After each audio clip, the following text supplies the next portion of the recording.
아직도 마가복음 1장을 벗어나지 못하고 있습니다. 1장이 굉장히 중요하기 때문에 조금씩 본문을 잘라서 함께 나누는데요. 오늘은 5번째 시간 인생 변화의 3단계에 대해서 한번 생각해보고, 오늘 우리가 신앙생활하면서 우리가 어떤 단계에 있고 또 다음 단계로 나가기 위해서 어떻게 해야 될지 상고하기를 원합니다. 우리가 잘 아는 것처럼 예수님께서 요한에게 세례를 받으시고 성령의 이끌림을 받아 광야에서 40일 금식한 다음에 사단의 시험을 물리치십니다.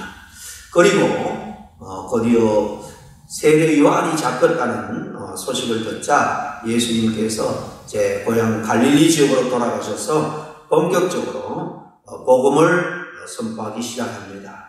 이렇게 천국 복음을 선포하면서 제일 먼저 주님이 하신 일은 오늘 본문에 보니까 4명의 먼저 제자를 부르신 일입니다. 이들은 갈릴리 바다에서 호수지만은 넓기 때문에 그들은 늘 바다 이렇게 불러왔습니다. 이 갈릴리 호수에 태어나서 고기 잡는 일을 평생 해오는데 잔뼈가 굵은 그들이었지만은 어부였지만 완전히 주님을 만나고 새롭게 그 인생이 변하는 것을 오늘 보게 됩니다. 우리 주변에는 아직도 힘들고 어렵게 살아가는 사람들이 많이 있습니다. 얼마 전 이 발가락 시인이라는 이흥렬 성도님의 간증을 읽고 참 감동이 되었습니다. 어릴 때에 1살도 채 못 돼서 아마 어린 고모가 자기를 업어주다가 기어 떨어뜨려서 충격이 컸던지 거의 전신 마비로 17살까지 병원에 한 번 가지 못하고 어려운 환경 가운데서 뒷방에 버려진 채로 그렇게 살다가 17살이 되어야 겨우 병원에 한 번 가서 진단을 받았다고 합니다. 의학적으로는 이미 가망이 회복될 가망이 없다라는 진단을 받고 정말 지금까지도 원망과 불평으로 살아오는데 암담한 그런 미래에 대해서 그런 완전히 좌절하게 되었다고 합니다. 차라리 죽는 게 더 낫지 않을까. 죽음을 늘 생각을 했는데 어느 날 옆집 아줌마가 자기 집에 방문을 했다가 교회 가면은 나을 수도 있는데 엄마에게 그렇게 이야기하는 것을 열린 문을 통해서 듣게 되었습니다. 그래서 이형렬 씨가 엄마를 닥달을 해서 자기를 좀 업어서라도 교회에 좀 데려달라고. 그래서 청년이 다 돼서 교회에 첫 발을 디디게 되었는데 그날따라 하나님께서 주시는 말씀이 바로 예수님의 구원의 역사였습니다. 첫 시간에 바로 예수님을 만나고 이영렬 씨는 바로 예수님을 믿게 되었다고 합니다. 그때부터 그 인생이 180도로 완전히 변화가 되었다라는 간증입니다. 늦게 전신 중에서 겨우 움직일 수 있는 것은 왼쪽 발가락 두세 개밖에 없었는데 거기에다가 몽땅 연필을 끼워가지고 글을 배우기 시작하고 그거 할 수 있는 것은 글을 쓰는 건데 하나님이 감동을 줘서 짤막한 그런 글이죠. 시라고도 말할 수 없는 글을 썼는데 읽는 사람이 마음에 정말 감동을 받는 거예요. 그때부터 내가 할 수 있는 것은 글을 쓰는 부분이구나. 그래서 작은 시들을 써나가면서 주변의 사람들에게 은혜를 끼치고 감동을 주는데 또 이 글에 감동을 받은 한 여인이 평생을 내가 돌보겠다. 그래서 결혼을 50이 다 돼서 결혼을 하고 이 한글들을 통해서 본인도 행복하고 감사하는 삶을 살아갈 뿐만 아니라 많은 사람들에게 선한 영향력을 끼치고 있다는 이형렬 씨에 대한 간증과 글이었습니다. 예수님을 만나기 전에는 정말 좌절 가운데 소망이 없는 그런 인생이었지만 이렇게 예수님을 만난 다음에 본인도 완전히 새롭게 변할 뿐만 아니라 다른 사람에게도 기쁨을 주는 새로운 인생을 살게 되는 것을 볼 수가 있습니다. 인생이 이렇게 정말 아름답게 멋지게 변화되는 데 있어서 첫 번째 단계는 만남입니다. 만남이 얼마나 중요한지 모릅니다. 태어나면서부터 우리는 부모를 만나고 또 자라면서 친구를 만나고 학교 선생님을 만나고 나중에 훌륭한 지도자를 만나고 무엇보다도 좋은 종교 예수님을 만날 때 인생은 성공할 수 있고 또 행복한 그런 삶을 살아갈 수 있습니다. 우리가 잘 알듯이 헬렌 켈러가 탄생하기까지는 설리반이라는 훌륭한 선생님과의 만남이 있었습니다. 유명한 철학자 플라톤은 소크라테스라는 스승을 만났기 때문에 알렉산더 대왕은 아리스토텔레스라는 현인을 만났기 때문에 그는 훌륭한 그런 왕으로 삶을 살 수 있었습니다. 귀중한 만남은 이렇게 인생을 새롭게 변화시키고 축복된 삶을 살아가게 한다는 사실입니다. 여러 만남 중에 인생의 변화를 결정적으로 이렇게 변화시키는 데 중요한 것은 부모님의 만남입니다. 어떤 부모와 만나느냐. 그리고 이제 나중에 어떤 배우자와 만나는 것도 중요하죠. 그러나 가장 중요한 것은 예수님과의 만남일 겁니다. 오늘 성경에 베드로, 안드레, 그리고 야고보, 요한 이 네 사람은 예수님을 만나서 완전히 변화된 인생을 살게 되죠. 갈릴리 호숫가에서 평생 그렇게 거물이나 깃고 던지며 고기를 잡는 업으로 살았고 살 수밖에 없는 인생이었습니다. 예수님을 만나지 않았다면 늘 고기 잡으면서 먹고 사는 일을 골몰하다가 죽을 인생이에요. 그러나 그들은 예수님을 만나서 완전히 새롭게 변화가 되었고 세상을 또 변화시키는 하나님의 예쁜 역사의 주역으로 살게 됩니다. 별로 배운 것도 없는 이 베드로가 주님을 만난 다음에 베드로 전후서를 쓰죠. 능력이 없는 그에게 성령이 임하자 그의 복음 선포로 수많은 사람 첫 번에 오순절 설교를 통해서 3,000명이 회개하고 돌아오는 역사가 일어납니다. 성전의 안중명이 그 장애인도 일으킵니다. 요한은 우리가 잘 아는 것처럼 요한복음, 요한 1, 2, 3서, 요한계시록 같은 훌륭한 성경을 기록해서 수많은 사람들에게 복음을 전하고 지금도 그의 복음을 듣고 주님을 믿음으로 또 주님 앞에 돌아오는 구원 얻은 인생들이 얼마나 계속되고 있는지 모릅니다. 이렇게 예수님 만나면 인생이 변화되는 것을 오늘 성경 말씀에 우리들에게 잘 말씀해 주고 있습니다. 오늘 이 시간도 예수님께서 말씀합니다. 수고하고 무거운 짐진 자들아 다 내게로 와. 내가 너희를 쉬게 하리라 하는 것은 인생의 문제를 해결해 줄 거라는 것입니다. 새로운 삶으로 우리를 인도해 주실 거라는 약속입니다. 인생 변화의 두 번째 단계는 흔히 말하는 내려놓음, 버림입니다. 사람이 이렇게 아름답게 성숙해 가는 변화를 경험하기 위해서 사실 더 많이 갖는 것이 중요한 것이 아니라 우리 인생에 방해가 되는 것, 그런 것들을 좀 버리고 내려놓을 수 있어야 한다는 것입니다. 예수님을 만난 사람들을 보면 결정적으로 주님을 만난 다음에 이렇게 버려야 될 것, 내려놓아야 될 것을 과감하게 그렇게 던져버린 것을 봅니다.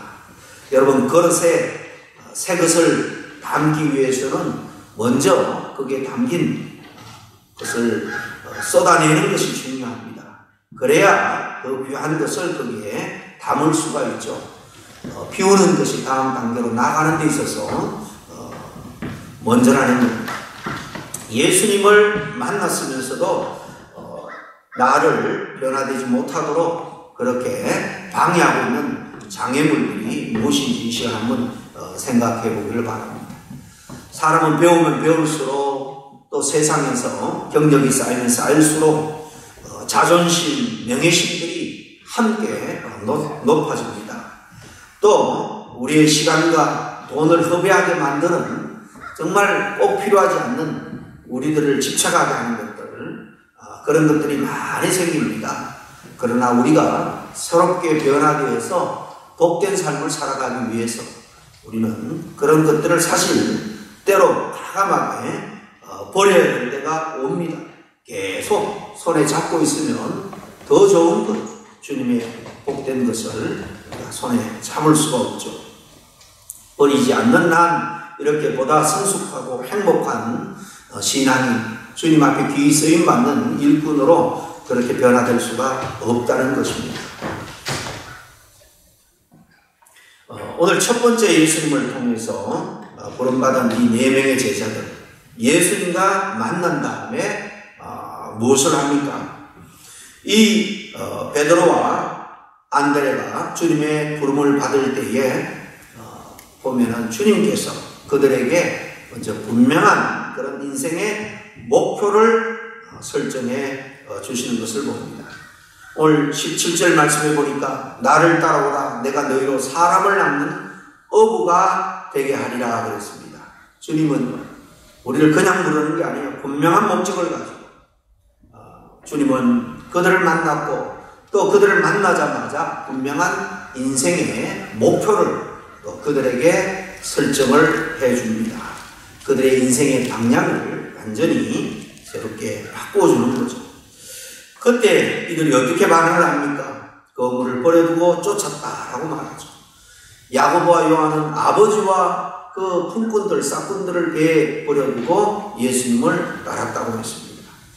진정한 변화를 원한다면 이 두 번째 단계로 주님께서 주신 사명을 이루어가는데 방해가 되는 그런 것들을 버려야 하는 것입니다. 예수님께서 원하는 그런 삶을 방해하는 것을 과감하게 버려야 합니다. 정말 생각해보면 특별히 이사할 때 그런 경험을 많이 하죠. 이런 쓸데없는 것을 내가 이렇게 왜 많이 끼고 살았는가. 그래서 좁은 집이 더 좁게 살아는 것은 아닌가. 혹 다른 사람에게 들려졌다면 참 요긴하게 쓰여질 것. 내게 그냥 구석에 오랫동안 방치만 되어 있고 먼지만 쌓였던 것들, 그런 것들을 보면서 사실 결국은 나중에 또 이사하면서 많이 버리게 됩니다. 우리가 버려야 될 것 우리 안에 얼마나 많은지 모릅니다.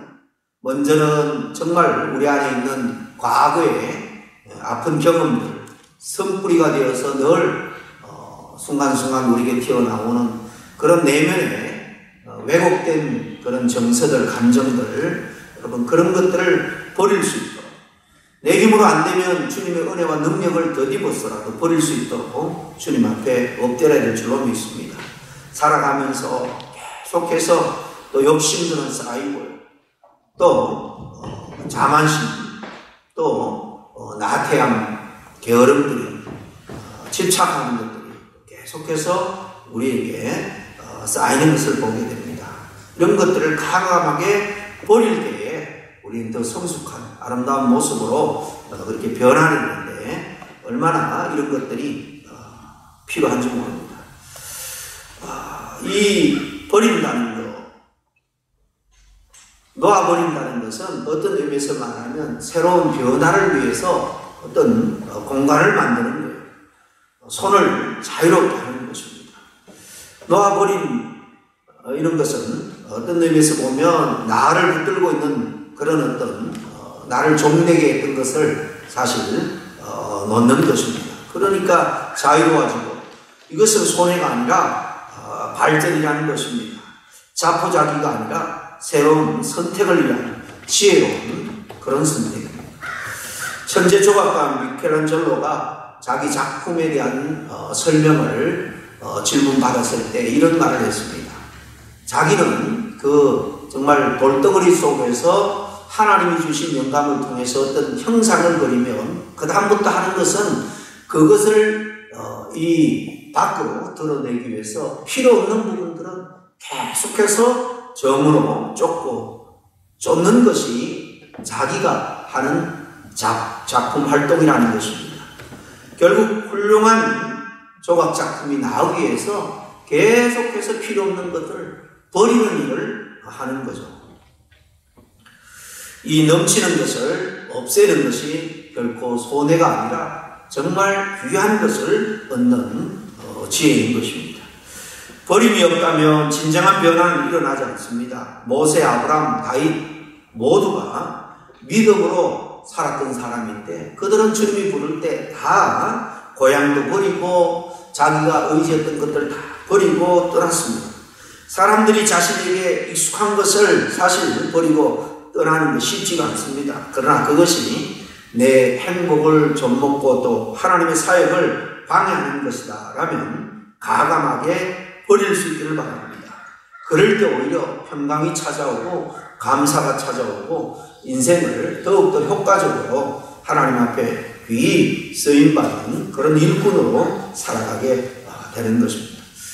아직까지 사실 주님이 원하는 대로 원하지만 내가 집착하고 있고 깨트리지 못하고 있는 그런 향유 옷값이 있다면 버리고 그렇게 포기하는 용기를 가질 수 있기를 바랍니다. 버릴 때 진정 값진 것으로 최고 변화의 진전이 일어나게 될 겁니다. 마지막 인생 변화에 있어서 이를 통해서 우리가 알 수 있는 것은 쫓아야 한다는 것입니다. 변화는 쫓음을 통해서 완성되는 거예요. 이 네 제자 베드로, 안드레, 야고보, 요한 주님의 말씀을 듣고 어떻게 했습니까? 오늘 말씀에 보니까 18절에 거물을 버리고 그 다음에 쫓았다 그랬습니다. 20절에도 보면 예수님을 따라갔다라고 했습니다. 인생의 방향을 완전히 바꾼 거죠. 이제까지 고기 잡는 생활을 했다면 이제는 그게 아니라 바로 주님께서 원하는 잃어버린 영혼들을 주님께로 인도하는 사람을 낳는 어부를 위해서 그는 순종하며 쫓아갔습니다. 우리가 주님을 쫓아가다 보면 주님을 닮아갑니다. 성숙해갑니다. 그리고 주님의 사명도 이루어갈 수 있는 마귀가 우리가 죽는 날까지 갖가지 보기 좋은 것들을 보여주면서 나를 따라라 나를 따라라 그러면 네가 잘 살 거야 행복할 거야 이러면서 계속 유혹합니다. 그러나 마귀의 유혹에 이끌려 불나비처럼 쫓다가는 그 마지막 인생은 정말 비참하게 끝날 수밖에 없는 것을 우리 늘 기억해야 됩니다.